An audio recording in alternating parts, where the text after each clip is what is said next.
Hey you guys, welcome back to another reaction video. Now today I have for you something that's not Pokemon related, but it's definitely gaming related.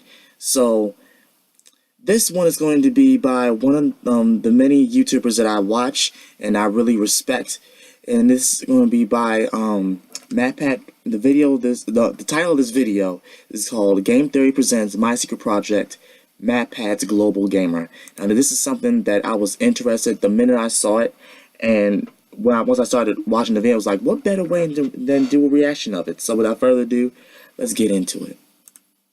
Alright.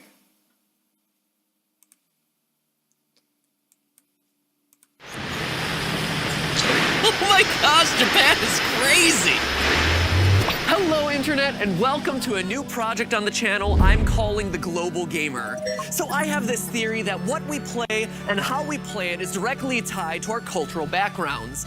And at a time when the world is becoming more and more scared of other cultures, I figured now it was more important than ever to learn about the world and the people around us through this common language we call gaming. Right. So you ready to take a journey? Let's do it.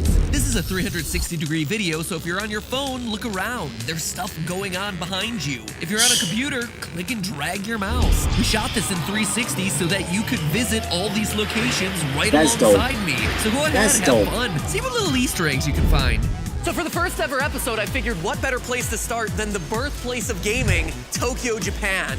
It's my goal to uncover the secrets behind their insatiable appetite for arcades, because if you think that you've seen arcades before, you have never seen a gaming culture as intense and dedicated as this one. You're right about that. I'm talking multi-story havens to all things gaming. Floors packed with everything from classic arcade favorites to the latest 4D experiences. But the king of them all is the rhythm game. In the US, we're most familiar with games like Dance Dance Revolution and Guitar Hero, but there, precision rhythm games are a way of life. These are arcade skills that take months to years to perfect. But the mystery I wanted to solve with this trip is why? Why is the arcade scene so strong in Japan of all places? And why these rhythm games in particular?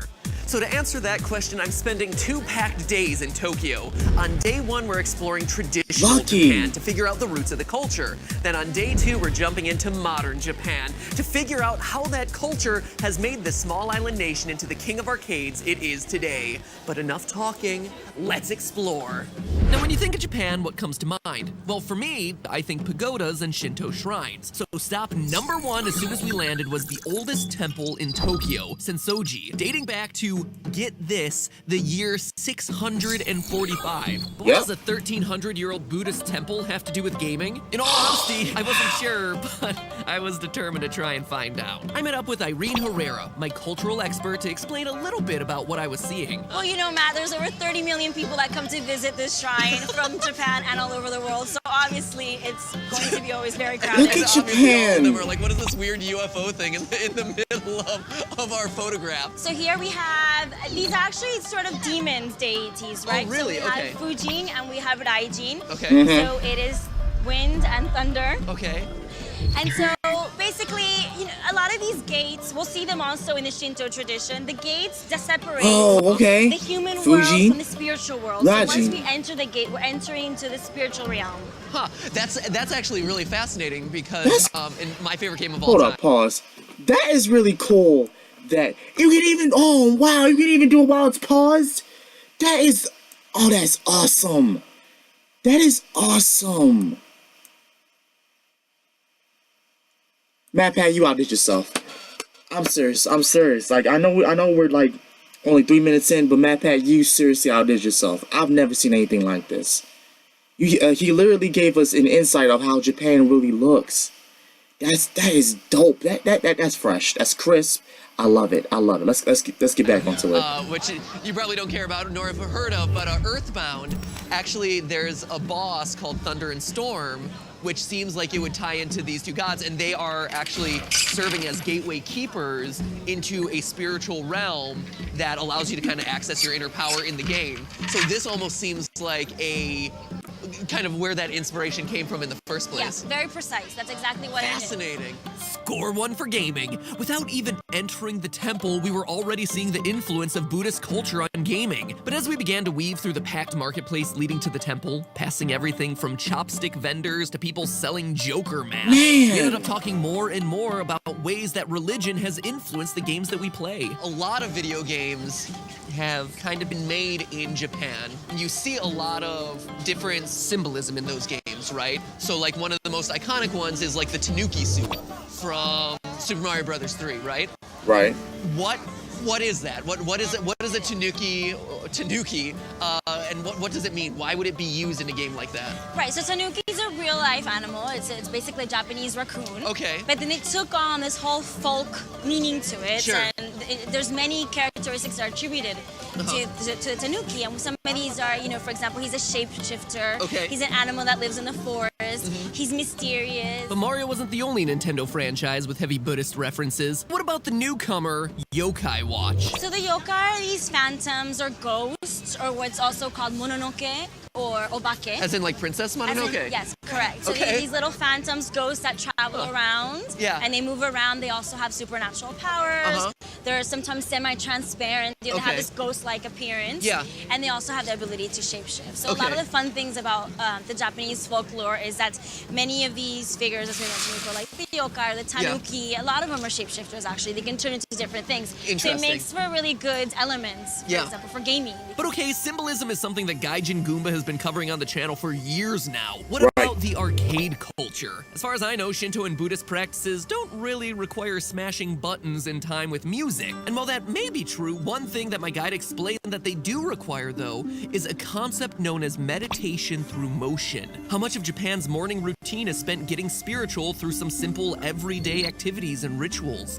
So, obviously, we're here early in the morning, and it is already super crowded. So what is kind of like early morning procedures man, or seriously? traditions Damn. in Japan? So people in Japan actually wake up really early. I mean, this is after Look all at the them two. land of the rising sun, right? Yeah, sure, of course. So people wake up quite early in the morning. If you're a shop owner, before you open your shop, you would cleanse the entrance of your shop with water. Okay. You would put salt on both sides. This is to keep the good energies, also to bring in good fortune to your shop. Okay, what other things Oh, are kind man, of like look at that. traditional morning activities in Japan? So almost every morning in Tokyo, if you wake up really early and you walk through the parks, you'll see that there will be a lot of people moving together in unison. Yeah. And you'll start to wonder what it is. And it's something called radio taiso. And this Okay. is a series of Wait, movements that have what been would you around say? since 1928, Yeah. and they remain Radio Taiso. Let's go back, cause I want to know about that real quick. in unison. Yeah. And you'll start to wonder what it is. And it's something called radio taiso. And this Okay. is a series of movements that have been around since 1928, Yeah. and they were meant to help people preserve a very healthy body. Okay. So to keep your joints, Yeah. well, and to keep your body in good shape. So, so it's like synchronized. Yeah, it's like the synchronized movements. Okay. And you see people practicing this in the morning in Japan. Yeah. A lot of the people would be on the older side. Okay. In Japan, it's like 25% of the population is over 65. So Sure. Wow, that much. yeah, that much. So you'll see them Sounds like, practicing it. sounds like the level of activity I need in the morning. Yeah, same. Definitely. Right? Jeez. Something low key for the elderly and for like the online gamers of the world. Right, at least get those joints moving. Yeah, of course. We then cleansed ourselves through an incense ceremony and hand washing ceremony, both rituals necessary before entering the temple. And in the process, I participated in this meditation through motion, preparing the mind and spirit to be present in the moment through these ritualized motions. Sound familiar? It did to me. Meditation through motion is the same concept that you can apply to a lot of the games that we associate with Japan. When a person playing a platformer like Mario is in the zone on a speedrun, or a gamer perfects a DDR song after practicing it 1,000 times, this is meditation through motion. Sure, it looks different than, washing your storefront or doing goofy cardio moves, but at their core, these things are actually based on the exact same principle. We had just landed in Japan and we were already onto something, but admittedly, I still had a lot to learn. Is this the Well, of Shinto course. shrine? No, this is a kindergarten, actually. No, that's a kindergarten. There's a kindergarten on the way to the temple. It's like, this is shrine? Yikes. After how calm and peaceful Sensoji was, it was time to move on to somewhere with a little bit more action. Oh yeah, here we go. Kendo. Yes. My goal is to Style. practice some real-life sword skills with the masters. It's sword combat, so I figured I've seen this sort of thing in games like hundreds of times, so it shouldn't be that bad. Plus, I'm a noob, so they'll go easy on me, right? Wrong. So very wrong. It became readily apparent that I was in way over my head. I feel like anything I do right now is gonna offend someone. No joke. I've of course seen like kendo in different contexts. Let me see. Wait, let me see. Like in anime and stuff, but never in person. It is intimidating to watch in person. Because even though they're in armor, they're still getting smacked upside the head with bamboo sticks, which I feel has gotta be painful in some way. It's gotta be, right? Luckily for me, kendo turns out to not be a battle to the death. It's a point-based system like fencing, with super precise movements that indicate whether or not you've scored a point. You can hit the head, the side, or the wrist. Kote! And that one actually really hurts. You're wearing like the equivalent of slightly padded oven mitts. It's not doing a whole lot to protect you from that bamboo pole. Actually, there's a fourth way to score a point, which is stabbing someone in the neck, but I was not advanced enough to learn that one. Thank goodness. But in kendo, it's not just about making strikes. All your movements have to have spirit behind them, which translates to a whole lot of yelling. A whole lot of yelling. Point her, and let the record reflect that I was a total pro in all of this. Like I said, total pro. The big thing I took away from all of this was just how precise everything was. To get a point, everything has to be perfect. Where you hit on the body, the side of the sword that you strike with, the way your body is facing, the energy in your voice. If even one of those things is off, then your hit doesn't count. Sensei actually said that that's a big reason why kendo isn't an Olympic sport after all these years. The precision is actually too great, making it difficult to judge. Even simple things like getting dressed and undressed was an exercise in precision, as every fold and knot that you made was steeped in a deeper meaning. And with that, it was time to leave the gym and go refill, because nothing gets me hungrier than getting beaten with bamboo sticks. So after kendo, it was off to grab some food at the Zao fish restaurant. And sure, we all think of Japan and sushi and really fresh fish, but I gotta say, I wasn't expecting it to be quite so fresh and still so interactive. You have to catch your own fish. So this isn't a restaurant where I catch your own. and say like, oh, that's dope. You catch your own fish. That's dope. That's dope. That's dope. I love that. I want that guy. Sorry. I actually have to catch him. Yes. It went just about as well as you'd expect. This is terrible. This is just brutal. I'm working up an appetite, I guess. I get even closer to him. They're giving me all the help I need right now. I am not cut out for this. Oh, I almost had one. I got him. Oh. You got it? I had him. Oh. So you should do it within 5 minutes. Cut to 5 hours later. We're gonna super cut it so it looks like it's less than that. There we go. I got it. Yes. Wow. Thank you. See? Less than 5 minutes. Hey, buddy. Hey. Yep, that's me reacting like a bomb just went off next to my head, because when you catch a fish in this restaurant, they bang the giant taiko drum on the wall for you. It's supposed to symbolize your victory, but I'm not sure if they were celebrating me catching a fish or them no longer having to be polite to an inept American. This is very anime right now. Calm down. Easy, yo.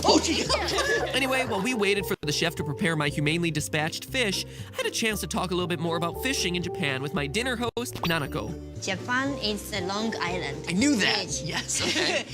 When different currencies meet, it makes the very rich bed for sea creatures. And these places, and as well as the currency, make Japan rich country with fish. And I think Japan is proud of fish because we don't have any other natural resources. We don't have gas, we don't have oil, no, but we have fish. But you have fish. I didn't expect us to get much video game talk in, but the reason I kept this in the video is actually what came next, when Nanako actually started talking about how people in Japan like to spend their time. In Japan, people feel more comfortable to communicate each other indirectly. For example, going to fish and doing the same activity at the same time, at the same place. That place or that time makes this kind of tie between people. So it's easier to say like, hey, you drop your fishing line over here, you drop your fishing line over here. Let's wait together. Yeah, we're waiting together and we're bonding. Yes, because we are doing something together. Yeah, but independently at the Yes, same time. yes. That's fascinating. Like I said, a fish restaurant isn't exactly the place you expect to find revelations about the gaming scene, and yet here we are. What she's talking about is actually a psychological phenomenon called parallel play. In human development, almost everyone goes through a stage where we like doing similar things next to people without actually having to interact with them all that much. But it's not just in development, because adults do it too. You ever get together with a study group to cram for a test? You ever gone to the gym and felt the presence of a person ellipticizing next to you? Ever played video games in the same room as someone else without actually talking to them? In all of these activities, you're parallel playing. And according to Nanako, people in Japan more than any other place in the world are looking for ways to connect in parallel without having to worry about being super social with each other. Which, when you actually stop to think about it, sounds a whole lot like going to an arcade. This is the mackerel you catched Oh, thank few minutes ago. Hey, buddy. Hey, looking a little worse for the wear. It looks delicious, though. And thus ended a packed first day. They actually let me bang the taiko drum in victory. It was awesome.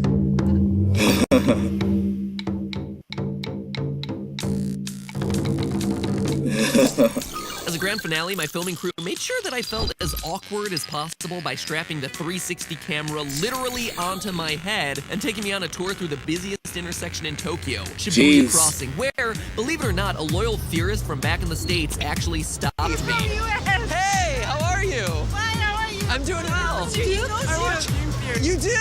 Oh my gosh, hey! Look at that.